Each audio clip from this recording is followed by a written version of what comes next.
Good afternoon, everybody. We will get started on time as we've got a lot to get through today. Welcome to our RegTech Matters program. Since 2020, we've had more than 22,000 people from more than 100 countries attend these programs. And for those of you who are from around the world, thank you for getting up early or staying up late. But because we are coming to you from Australia, we'd like to do what is our tradition and offer an acknowledgement of country. This is where we welcome and acknowledge the traditional owners of the land on which we are convening this meeting today, and to pay our respects to elders past and present, and to any Aboriginal or Torres Strait Islander peoples online with us today. A warm welcome, and a warm welcome to all of you from wherever you happen to be.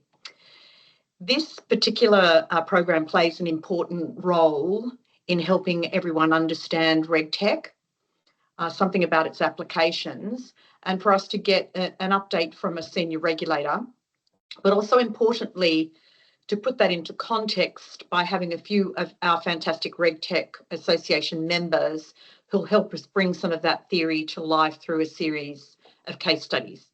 And so you'll find that our agenda today follows that as a formula.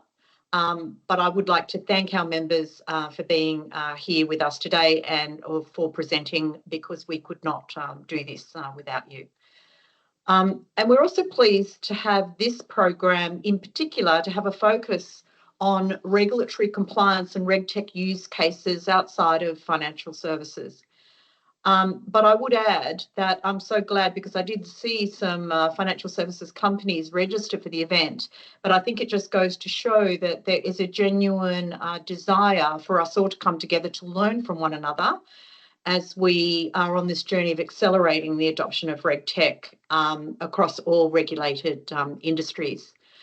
So there's just a few things before I get underway with the 101 part of our session today, and that's some housekeeping. Today will be recorded, and every registered delegate will receive a link. Don't be alarmed, not everybody will join us in person today, because the recording is being distributed to everyone, and we find that many people do catch the recording afterwards.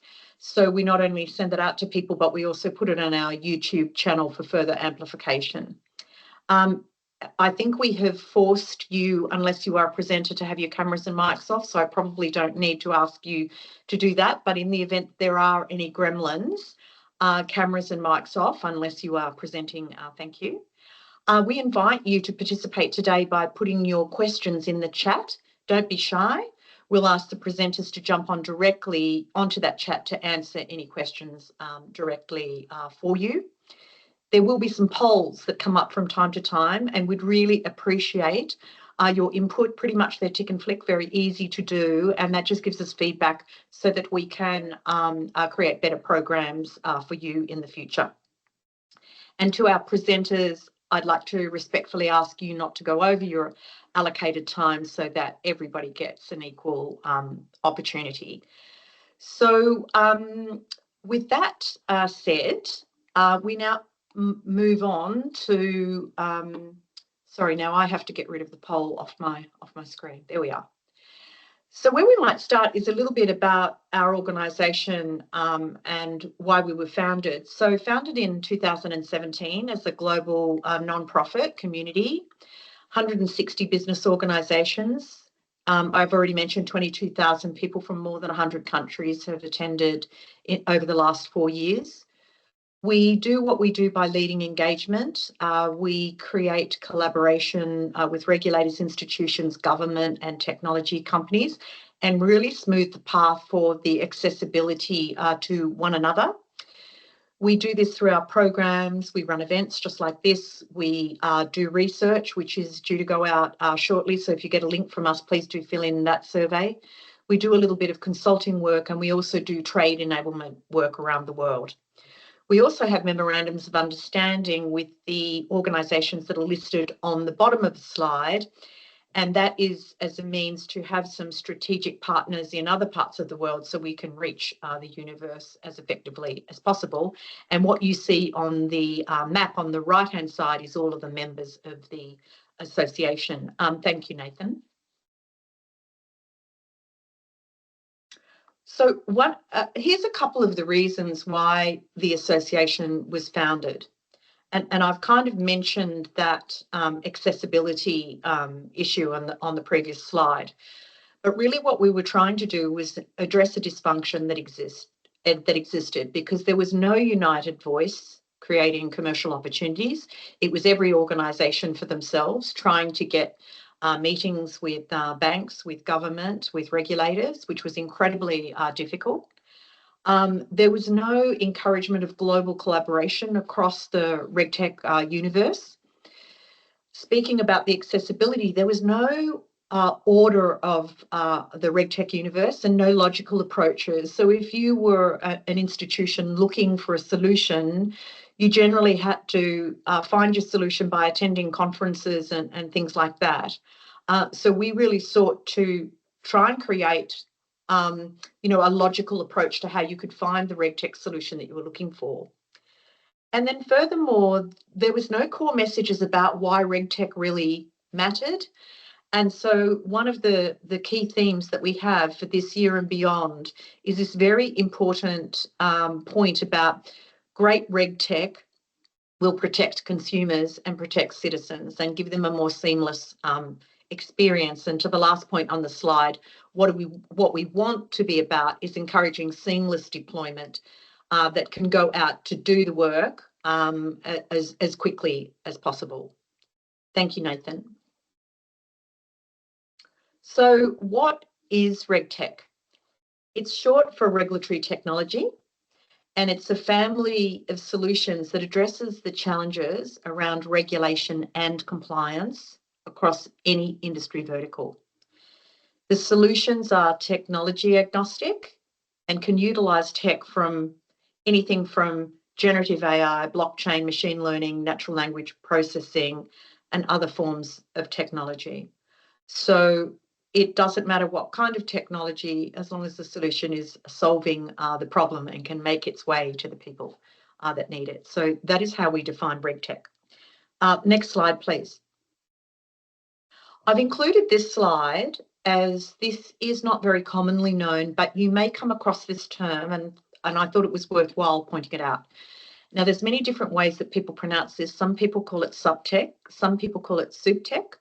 I've chosen souptech because it's short for the word supervisory, and it really refers to technology in much the same way as RegTech, but really purely for a regulatory use case. And so that is for regulators and central financial services agencies, as an example. It's how they refer to the technology that they use in their monitoring and their enforcement activities. But really, we would consider this as part of the broader RegTech families, if you like, two sides of the same coin. Thank you, Nathan. So this is it's a question that I get asked a lot, and it's actually very difficult to quantify because most of the numbers that you will see out there on Google or elsewhere is that RegTech is generally only referred to in a financial services context. So if there's anybody out there on the call today that has data that comes from other sources and other industries, I'd be very interested to see it.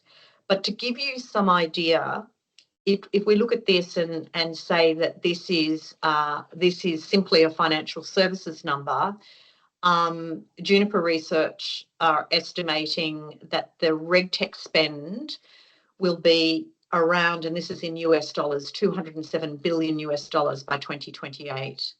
And we know that that doesn't include all of the use cases outside of financial services. So this is a significant, huge market to be addressed. Thanks, Nathan. Just going back to this accessibility problem, I just thought I wanted to give everybody out there a helping hand. If you struggle at all in trying to find what you need in relation to RegTech and the different solutions, what we've done is we have created a risk-based RegTech taxonomy.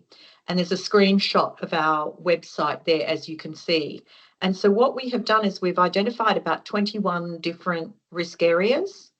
We've identified functional roles, functional purposes, and technology types.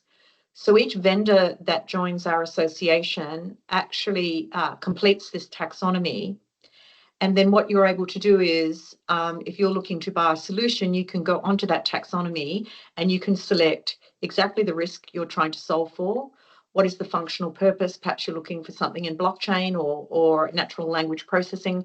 You can click on all of those links, and then all of the vendors in that space will actually drop down in front of your eyes with all of their logos, and then you can click on the different logos to go and learn more about that company. And so that is actually quite a significant step forward. So it means that people don't need to wait until attending a conference.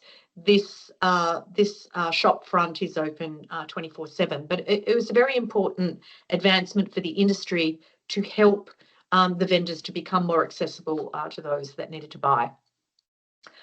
You can also go to our website to see the programs, which is another great way of finding what it is that you need. You can obviously speak to investors and your peers. That's obviously also a great way to do it. Word of mouth works very, very well. And then finally, conferences and events are also a great way to find and meet new vendors. Thank you, Nathan.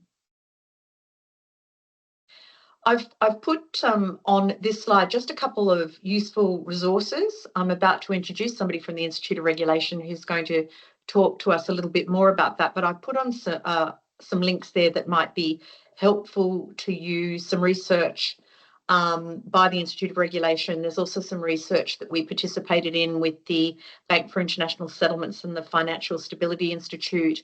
There's also our own industry perspectives report, and one of our other members, Objective Corporation, have done some regulatory research in both APAC and UK that might be interesting to you.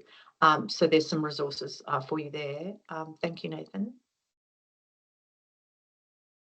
Just watching my time a little bit, I wanted to just go through some really, really high level insights from the industry. And I won't cover everything that's on these slides, but you will receive a copy. So you can go over those in your time. And if you have any questions, please get in touch with us. But one of the things that we care deeply about is the speed at which we can get solutions into the market. And so our overall organisational KPI is the acceleration of adoption of RegTech. And you can see there that and this is an average, by the way, this is not, this is an average across all deployments. So since 2019, the average time taken from first conversation to full deployment was 13 months. And at our survey at the end of last year, that had come down to 8.1 months. And I'm very, very hopeful that in the next data collection, that will come down even more. Thank you, Nathan. Just some really, really high points. We wanted to take some regulatory perspectives, and that is all in that report there that was on the slide earlier, if you wish to download it. But there is a startling number here, and it's the first one, and it's called the prioritisation of RegTech and SupTech. In our last survey, 80% of regulators that were surveyed, and they were not all financial services regulators, by the way, there were other regulators included, 80% of regulators have onboarded a supervisory technology or a regulatory technology solution in the past year, and 40% gave a high priority to RegTech and SupTech. So I think this is sending out a very, very positive signal to the industries that regulators are on their own digital transformation programs and are embracing technology. I think that there are still some challenges that need to be addressed with regulators, and that's the lack of visibility about what it is that they're actually looking for, and how a vendor can approach regulators when it isn't really clear what it is that they're trying to achieve. So, you know, events like this tonight are really important in helping us unpack that a little bit more. Thank you, Nathan. Next slide. From institutional perspectives, we saw this big swing. Previously, we saw institutions telling us that the things kind of keeping them awake at night were regulatory fines and the cost of compliance increasing. But 68% in the last survey said that customer expectations were the key driver for them adopting RegTech solutions. So there's a real focus around customers and consumers at the moment, and I think that's driven by lots of things: cybersecurity, incidents, privacy issues, more data flowing around the system, and then of course there's the rise of things like fraud and scams, which impact everybody. So we see this real focus on customer coming out of the institutions. And last but not least, this is just some RegTech vendor perspectives. Things were looking rosy at the end of last year, where we saw this real shift away from bootstrapped organisations, more professional capital flowing in, which was a very good sign. And also, we saw 36% of RegTech vendors get to more than 30% revenue growth since the previous year, which is also a very good sign. But the number one key challenge across the board for RegTech vendors is procurement and the time that it takes, and the massive resource drain that procurement programs actually are creating for vendors around the world. Next slide, thank you. That's good. So I finished within my 15 minutes. I would now like to introduce you to a very special guest that we have with us today. Marcial Boo is the chair of the Institute of Regulation. He's coming to us very early morning from the UK, so we thank him very much for that. Marcial is the founding chair of the UK Institute of Regulation. For 10 years, he was the chief executive of 3 regulators: the Equality and Human Rights Commission, the MP's regulator IPSA, and the UK Public Health Register regulating health workers. He was a director at both the National Audit Office and Audit Commission, and former senior civil servant at the Home Office and the Department of Education. He's on the board of the non-aligned think tank Demos, and a policy advisor to the University of Bath. He's published a book, The Public Sector Fox, on public sector management, and a book on regulating politics, the rules of democracy. It was my great pleasure to meet. I've known Marcial for a number of years, but we only met online, and I was actually able to meet him in person about 6 weeks ago in London, where he participated with us on a round table at the City of London. We're very lucky to have him. Over to you, Marcial. Thank you for being with us. Thank you so much, Deborah. It's great to be here. Good evening, good afternoon, and good morning, depending on where you are. It's lovely to be here to talk to you all. I won't introduce myself because Deborah's very kindly done that, but I will introduce the Institute of Regulation, and then I will give you what I think are the 6 major challenges facing UK regulators at the moment. 3 of those are very related to RegTech, and the other 3, I'm sure you'll be able to find connections. But these are all the challenges that I think that we're facing, and indeed across the world. The Institute of Regulation itself was created in 2021 in a very similar way to the way that Deborah described the establishment of the RegTech Association, because there was a need for a space where regulators could get together to become more professional, to share good practice. There are about 120 regulators in the UK, ranging from very small ones, employing maybe only 10 staff regulating grocers, through to organisations of tens of thousands of people who are inspecting schools or hospitals or police forces. There's a very critical report of the UK's major police force that's just out today by one of our regulators here. And our goal at the Institute of Regulation is to improve regulation. So to make UK regulation the best it can be by drawing on everybody's expertise, both within the sector, but also academics and international partners, which is also why it's so great to be connected with you. Of the 120 UK regulators, already within 3 years, 45 or so have become members of the Institute. So we've become very clearly the biggest professional body for UK regulators already. And what we give to our members, which they can benefit from, is not only a monthly newsletter and podcast, which is available to everybody, but quarterly members events are focusing on topics of interest, an annual conference in person in the spring, our spring here in the Northern Hemisphere, and lots of other material to help people in their own organizations, like the Guide to Good Regulation that Deborah mentioned a moment ago, which is also available on our website, which is ioregulation.org. We've also got some special, what we call special interest groups, which focus on topics that our members care about. And one of those is on digital and data issues. Another one is on risk. Another one is on policy. Another on enforcement.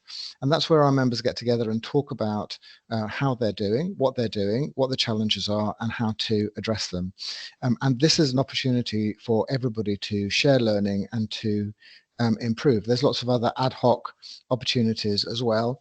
And we also have what we call affiliate members, including tech companies who can join the Institute and participate in all of these discussions and get to know the regulators that you're supplying to. We've been asked to give advice to government. We're in the UK establishing a new football regulator, and I've spoken to the civil servants who are doing that, and to Parliament as well to improve UK regulation.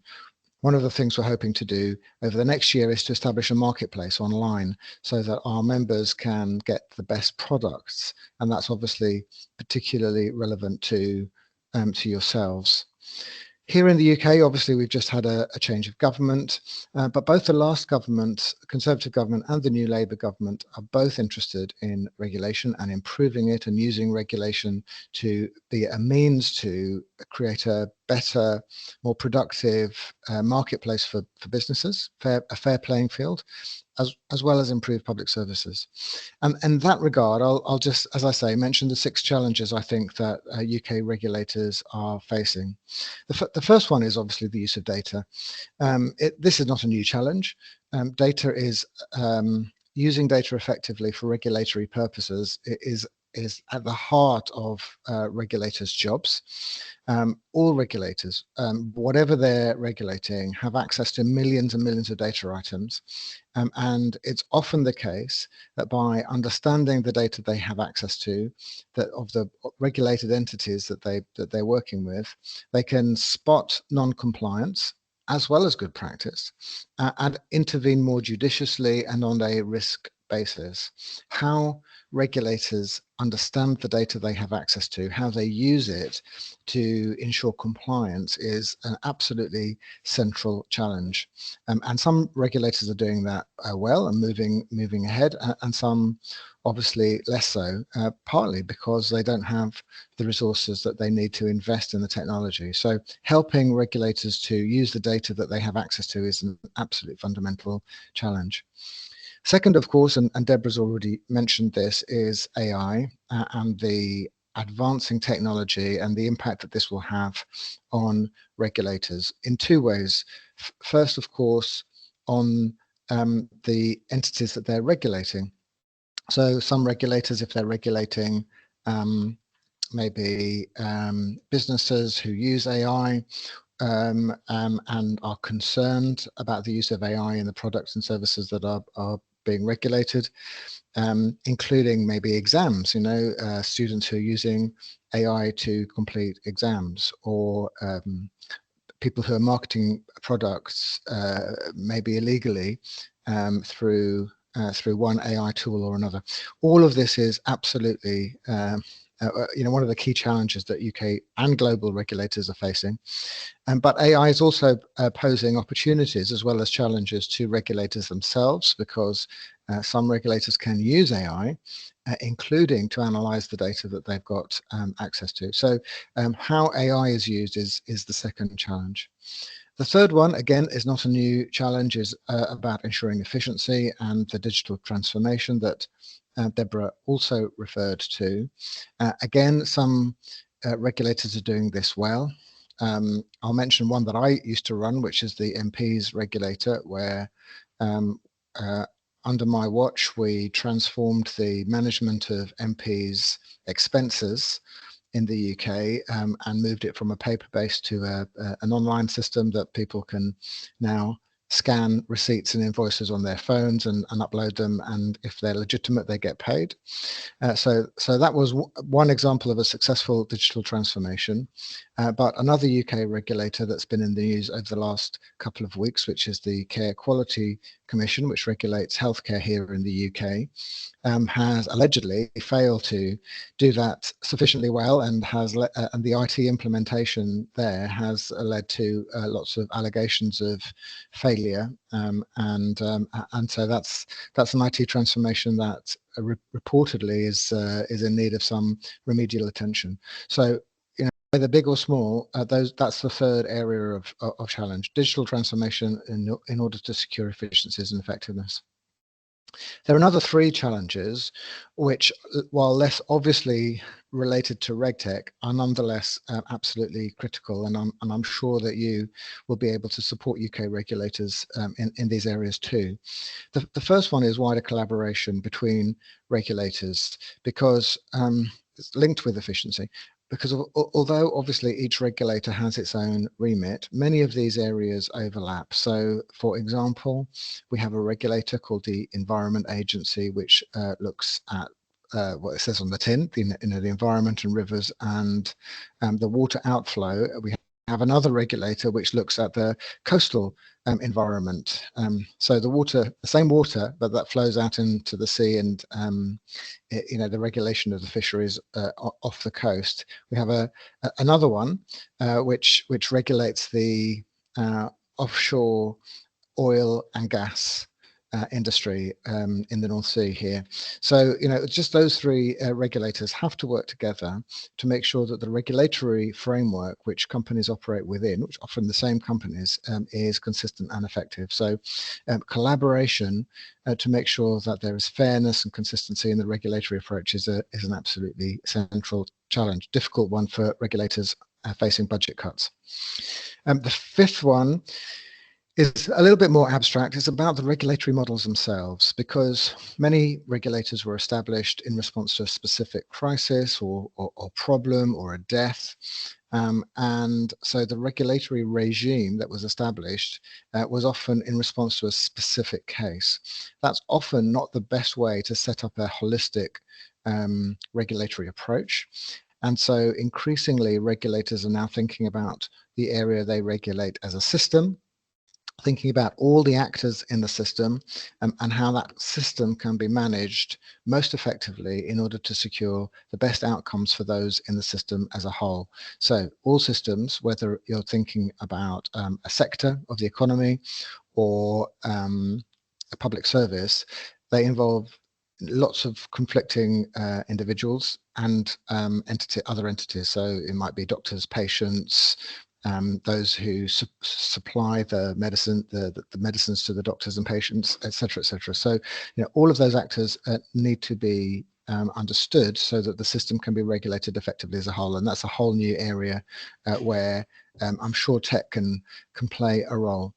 And finally, the sixth challenge is an international one, because obviously, although many regulatory challenges are domestic, related to a specific geography, there are also many international regulatory challenges, not only the technological ones, where tech companies obviously work across jurisdictions, but the environment itself, and finance, trade, and in many other areas. And that's a big challenge for regulators to work together to ensure that organizations like Uber and Meta and Amazon and Apple play by the rules. But there's also international challenges just learning from each other. So, the regulators I mentioned earlier, whether in health or the maritime and coastal ones, they have counterparts overseas in New Zealand, Australia, the United States, and obviously other countries too. And there are techniques and learnings that have been acquired maybe in Australia and New Zealand that we can benefit from here in the UK, and that's a challenge as well. And in all of these areas, the Institute of Regulation is wanting to support UK regulation to become the best it can be, and also to build links internationally with colleagues such as yourselves, who supply and work with the regulatory community in the UK, and ensuring that global regulation is learning from each other, whether in Australia, New Zealand, and the United States, or in the countries of the EU, and indeed in Africa, South America, and Asia as well. So that, in a nutshell, is where we're at. If you want to find out more about the Institute, do have a look at our website. If you'd like to become an affiliate member, that would be absolutely fantastic as well, and you can participate in the discussions that are taking place in the UK to improve regulatory practice. Thank you very much. Thanks, Marcial. And I learned something there. I had not considered the whole issue of regulatory models, and including incident-driven regulation, but I can understand how that comes about, and then some of the challenges there might be going forward. If anybody on the line actually has a question for Marcial, please don't hesitate to pop that in the chat, because I know he'll be able to give you an answer, and I know that he's staying through to the end because he would like to see these case studies. So thank you very much, Marcial. Really appreciate you getting up early in the morning. And speaking of getting up early in the morning, I'm now going to introduce Alan Blanchard, who is actually not only getting up early in the morning, but he's actually also on holidays. So I wanted to thank Alan from TSO very much for being with us today, and we're looking forward to your case study. I'll start your time now. Thank you. You, Deborah. Hello, everybody. It's a real pleasure to be here, spending the next few minutes just talking you through some of the ways in which we support regulators with their content and the information that they have to sort of communicate out to their communities, the organisations that they regulate. So let's start off with a sort of example. So Nathan, if you wouldn't mind pressing that. There we go. So an example, I just wanted to sort of illustrate with a very poorly generated AI image, the kind of situation that we are helping regulators, the challenges we're helping regulators with.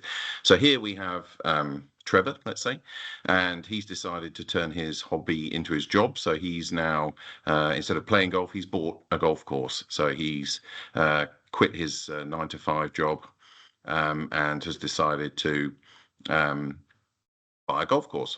And he thinks this is a good idea until, let's have the next slide, Nathan. He looks at the regulatory barriers that he has to overcome. So we're looking at things like planning laws, environmental laws, construction rules, if he wants to change the clubhouse or anything like that.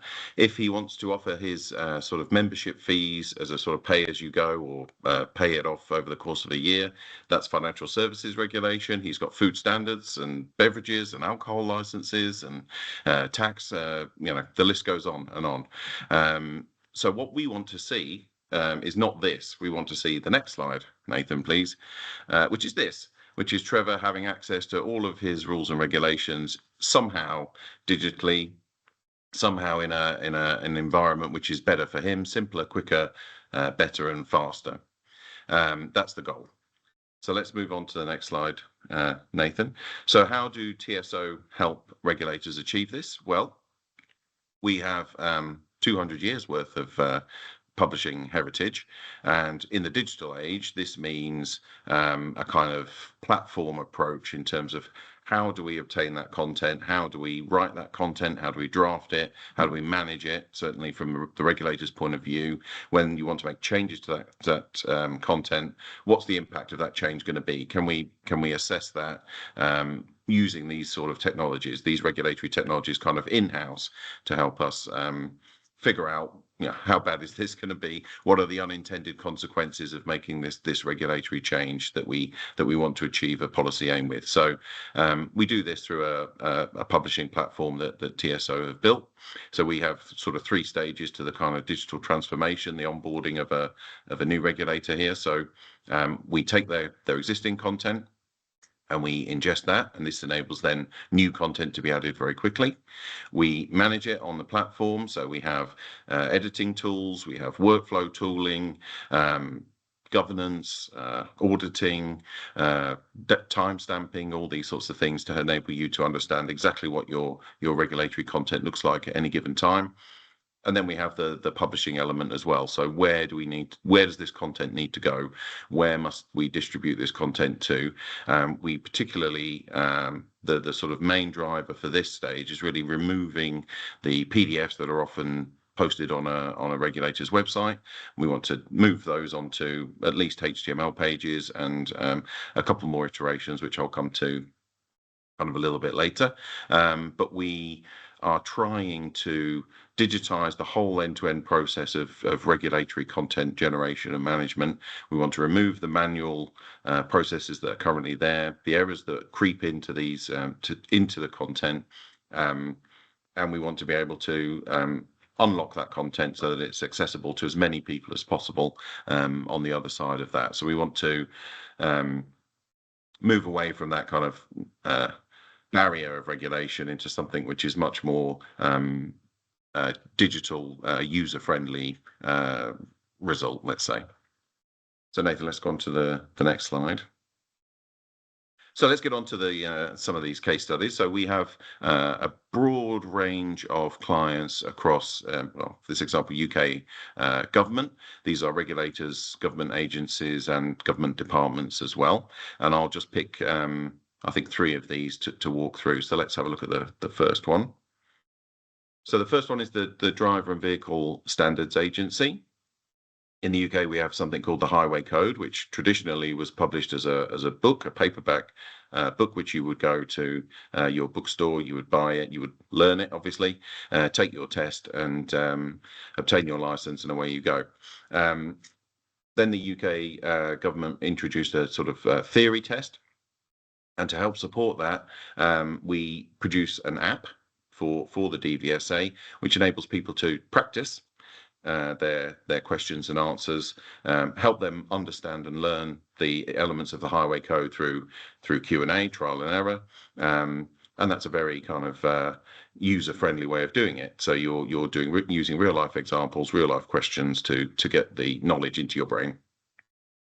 And that's actually a commercial application. So one of the other elements to this is, does this digital transformation of this content unlock a commercial opportunity for the regulators to, if nothing else, cover the costs of their own spend on these digital products, right? So we want to make this a cost, a net zero cost for the regulator, ideally. So this is one of the ways in which we can do that, and unlocking this information is supporting that aim. And then we also have for the DVSA, we have a Safe Driving for Life website, which just sets out some of the standards for anyone interested in understanding what good practice in terms of driving looks like. It's there for them to review that on that website there. So 3 sort of different ways of accessing that information for the DVSA. Let's have a look at the second one, Nathan. So the second one is an app for the Home Office. This is for citizenship tests, and you can practice that. I'm going to move on very quickly because I've got a few more to go through, and I can see Deborah's here, which means I've only got a minute left. Is that really the case? So let's move on to the next one, which is the Health and Safety Executive. Now, we support the HSE with a wide range of different digital tooling, and they have assessment tools, videos, reporting tools. That's a very sort of deep kind of relationship we have with the HSE there, all sort of communicating to all aspects of industry, obviously, for health and safety requirements. Let's move on to the next slide because I wanted to get to this one in particular. So this is how we sort of map out the journey for a regulator to go from PDFs on a website all the way through to state-of-the-art kind of content distribution. And the one I want to sort of touch on here is the synergy by design in the consumption and fourth sort of column there. I want to that's Marcial's point about the kind of interconnectedness of regulators. There is a lot of overlap between regulators, and the synergy by design enables us to close some of those gaps and start organising this content in a much better way. But that's sort of my final point is for regulators themselves, they can map themselves onto that diagram there. As you saw, I put a few of the logos on there. They can map themselves on where they are on that diagram, and we can help support them through from the left-hand side, presumably all the way through to the right-hand side. Thank you, Deborah. Thanks very much, Alan. And if you have any questions for Alan, please pop them in the chat. And we thank him very much for coming back from his holiday to speak to us today. So enjoy the rest of your time. Now it's my pleasure to invite Darren Besgrove from One Blink. Welcome, Darren. Thank you, Deborah. I feel like all the speakers so far have addressed half of my presentation already. But essentially at One Blink, we're an Australian operation, quite obviously, and effectively we provide software tools primarily to regulatory agencies, but also to the regulated entities themselves to digitize a lot of their compliance processes. Typically those processes that are very forms heavy and have quite complex workflows and processes to them. Fundamentally different for us is we allow the organizations to do that work themselves in-house. Thank you, Nathan. So that really starts to address some of the points that Deborah made at the beginning in the buy versus build scenario. From our perspective, the customer has the opportunity to build largely what they believe they need themselves in terms of enhancing their regulatory processes. They're able to do this because we've really balanced that fine line between how do they end up with an enterprise grade solution, but do it from a no-code code base so that non-developers can be active in the developing of these organizations' solutions. And while we haven't thrown all logos here, we have customers, regulatory customers in Australia that include people like SafeWork, New South Wales, Department of Fair Trading, Liquor and Gaming, and the biosecurity and food safety area of DPI. And obviously this combination of the tool set and being able to do a lot of this work in-house saves them time, saves them money.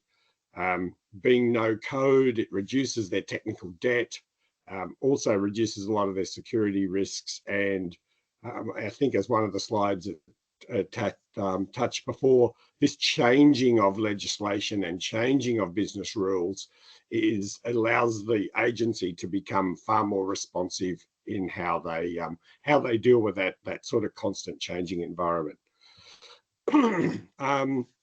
So Nathan, if you could move on please to the next one. So I'm not going to, I mean, in a few minutes it's almost impossible to talk about the entire product and the entire platform.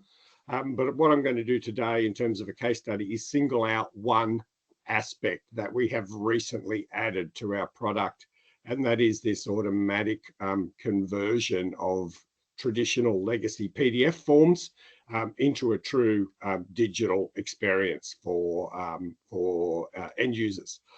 Nathan, if you wouldn't mind. So why have we targeted PDFs? Essentially, there's been a long-standing appreciation that they offer a really poor user experience.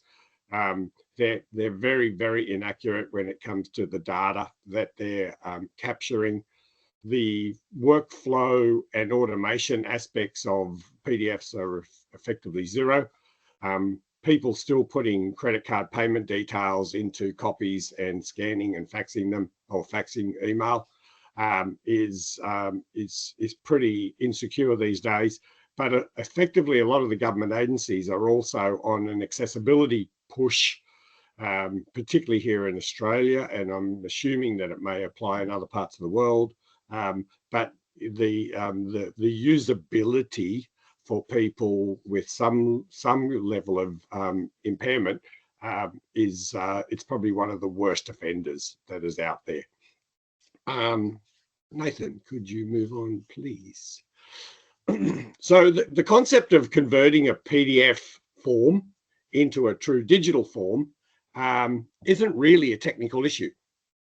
You know, whether someone rebuilds that form in a system like ours or Microsoft or any of the other sort of form building packages that are out there, you know, that's been possible now for many, many years. The issue has been that there is, it just takes a while still in any product that you're using to build something from scratch. The case study, which I'll refer to next, is from SafeWork, New South Wales. And when you consider that building these things rebuilding them from scratch can take hours, SafeWork, as an example, and they're not the only example, has literally thousands of these PDF forms.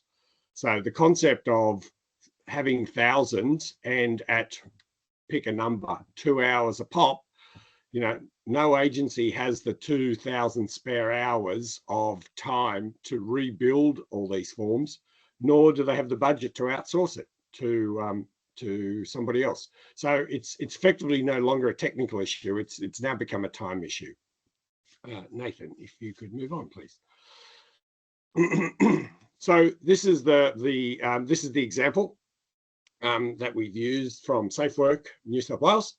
And I won't go through all the points on the left-hand side, but these were the motivators and drivers for SafeWork to start down this path.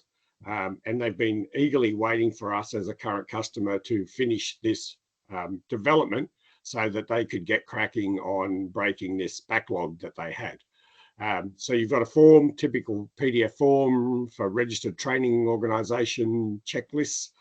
And essentially now within the builder, our form builder, you have the option of creating from a PDF form, which is a simple ingestion of the PDF and waiting for the AI and ML tool to do its magic. Nathan, if we could transition, please. And that transition using some AI and ML technologies effectively takes, you know, under a minute. And then that form, that what was a PDF, is now existing within our builder as a true PDF document, along with the URL, as a true digital document, along with the URL and all sorts of other niceties. But it doesn't just convert. The AI tool looks at the names of different form elements within the PDF and assigns those in the builder, our builder, to the proper field types. So email fields receive an email keyboard. Phone number fields are assigned number elements with regular expression checks. Address fields become lookups, and including that. So we'll move to the last slide now, please, Nathan. But essentially that conversion happens almost automatically. The magic, and what takes the 10 to 20% of the time now, is basically refining that converted product into a truly production ready finished product. And this is the benefit of having it in a builder like ourselves, whereby in the builder you then have control over that raw form elements, and you can then apply your CSS styling. You can embellish the form with other intuitive data lookups.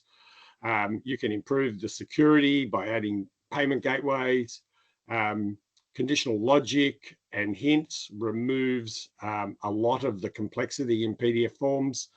For some customers, we've been able to remove a whole page of instructions by making them placeholder and hint text. And you can add workflow and all the rest of it. Most of the work is actually removing PDF related instructions for the customer on what to do with that, what was a traditional PDF. So that's what we've done. That's the end of the process. Hopefully I caught us up a little bit of time, Deborah. But yes, this is a really, really interesting feature that obviously doesn't just apply to government, but there is a lot in there. So yeah, anyone's interested, we can talk further about that. Thanks very much, Darren. And if you have any questions for Darren, please do put them in the chat. Thank you very much. And so I'm now going to pass to Gary Evans from RegShore, also coming to us from London. Welcome, Gary, last but not least. I'm sure that will be the case. Thank you, Deborah. Hi, everybody. My name is Gary Evans. I'm the Chief Product Officer and Chief Commercial Officer at RegShore. Next slide, please, Nathan. RegShore was established around 12 years ago, which makes it a veteran in the artificial intelligence sector. And we've worked extensively in both the UK and Australia with both the big four consultancy firms, many of the tier one banks, and His Majesty's government. Now, RegShore's reason for being is to help organisations understand and improve compliance and process efficiency by utilising artificial intelligence to assess and evaluate documents and conversations. We work primarily in regulated industries and government, focusing on the financial services sector primarily. What I'm going to run through with you today is a case study of a wealth management organisation in the UK who had to react and respond to a big change in the regulatory environment. In 2022, the Financial Conduct Authority in the UK introduced the Consumer Duty. Whilst many organisations believed that the Consumer Duty was simply an extension of the existing treating customers fairly guidance, it actually represented a fundamental change in the way organisations had to deal with the regulator. The best way I've heard someone explain it is they moved into a show me, don't tell me approach, where historically the way in which to demonstrate how you treat vulnerable customers, for example, would be to tell the regulator about the policy and the training process to operationalise that policy. But now the regulator expects organisations to be able to share 30 examples of the last client interactions and how vulnerability was both identified and treated. Nathan, if we can move 2 slides on, please. Thank you. So our client is a wealth management company and recognised that there were a number of challenges that were going to need to be faced. And so we're evaluating both manual and technological solutions to those challenges. There were 3 main challenges. So firstly, they needed to be able to evidence the compliance of face-to-face conversations, which historically hadn't been recorded, and where the only evidence provided are the notes from the advisor. Secondly, and similarly to the fee for no service challenge in the Australian financial services market 5 years ago, the UK financial advice sector was being challenged to evidence that proper annual reviews were taking place. And lastly, as with all businesses, they were under pressure to generate efficiencies to enable greater productivity and profitability. Utilising the combination of RegShore's AI capabilities, we were able to solve all 3 of these challenges with a payback of less than 12 months. Next slide, please, Nathan. Thank you. So in order to assess and evidence compliance for face-to-face conversations, the first job is to actually record the conversation, for which RegShore has a highly secure app on the Apple, Android and Microsoft App Stores. And then once recorded, the options are to either manually review a random sample of conversations, which would require additional resource, will miss problem conversations, and also result in the majority of kind of QA time being wasted on good calls. Or the alternative is to go down the AI route. So RegShore has created some specialised financial services scoring models over the last 12 years by utilising a team of linguistic analysts to annotate tens of thousands of hours of conversations. Using our models, we're able to take the transcription of a conversation and overlay the client's QA assessment framework automatically on 100% of conversations. This gives a far greater view of thematic issues and enables a much smaller QA team to focus their efforts on the conversations that are identified as having problems. The AI identified themes and insights were also then used to plan an effective training program to mitigate those problems, which were both compliance and commercial in nature, from reoccurring. Next slide, please, Nathan. To evidence that an annual review of financial advice had actually taken place on all customers, the intention was for our client to hire an additional 5 QA resources to manually check the documentation on every live customer at the point that an annual review was due. Instead of hiring that additional resource, RegSure was able to solve the problem by ingesting all recent documentation from their CRM system that related to clients where reviews were due, and then utilize our AI models to identify what those documents were, and then automatically assess whether that documentation was complete, reverting back to the advisor if there was missing documentation, and flagging issues back into the CRM system as a compliance control mechanism. Next slide, please, Nathan. And finally, by leveraging the recordings of both face-to-face and video meetings that was used to solve the first challenge, RegSure was able to bring generative AI techniques into play to create summaries of the client meetings, thus saving kind of several hours of note write-up post-client meeting for the advisor, and hours worth of note interpretation and verification conversations between the advisor and the back office admin team, which has resulted in a 50% increase in time for the advisors to either spend with clients and kind of improve that client relationship or increase their client portfolio. So in summary, as a response to a change in a regulatory requirement, our client was able to utilize RegSure's AI capabilities to achieve the compliance with the new regulation, significantly improve their level of oversight, boost the understanding of what was going on in their client conversations, access significant efficiency savings, and enable them to drive effective change to improve their client outcomes and profitability. And all that for a lower overall cost that would be required to comply with the regulation utilizing manual resource. Next slide, please, Nathan. So whilst this was a very specific wealth management use case, kind of RegSure's techniques and models are usable across multiple use cases. We've been involved historically in things such as mortgage advice, collections and recoveries, motor finance kind of in dealerships, and government digital interviewing. So if any of these use cases are of interest to you or you'd like to find out more, please feel free to contact me directly. Back to you, Deborah. Thank you very much, Gary. Really appreciate that. And I just wanted to say a special thank you to all of the RegTech companies who've presented for us today. We really appreciate their time. And for those of you that had to get up early in the morning, thank you. And thank you to Marcial as well. Quick poll just popped up for you there. And just get rid of that so that I can tell you what's coming up next. So thanks very much, everyone, for being with us today. There's more of these style of events to come.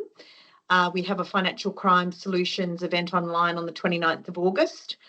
There's a conference in Sydney called the Finance Magnates Pacific Summit that we will be attending and speaking at between the 27th and the 29th of August. There's also a FinTech festival happening in Melbourne. The date is there. New York City, 24th of September, our friends at FinTech Global are running a RegTech summit in New York City. And then finally, anybody on the line who will be in Singapore between the 6th and 8th of November for the Singapore FinTech Festival, we would love to catch up and see you there. And whilst it has not been launched as yet, I want to say please watch your inboxes, because next week we're going to be sending something out to the universe around a group of institutions who are trying to solve 3 challenges around fraud and scams. And so if that's of interest to you, we would love to hear from you. There'll be an email in your inbox in the coming days. You are already on our database if you are here, so no need to subscribe. You're already with us. But please come and join us next time. Thank you very much for being here. We really appreciate that. If you've got something on your mind, please do reach out to us, lean in to contribute, and tell us what you want to see. We're ears open for you. So I will call this to a formal close with 1 minute to spare. There's Nathan and I. That's how you can contact us. Thank you very much for your time.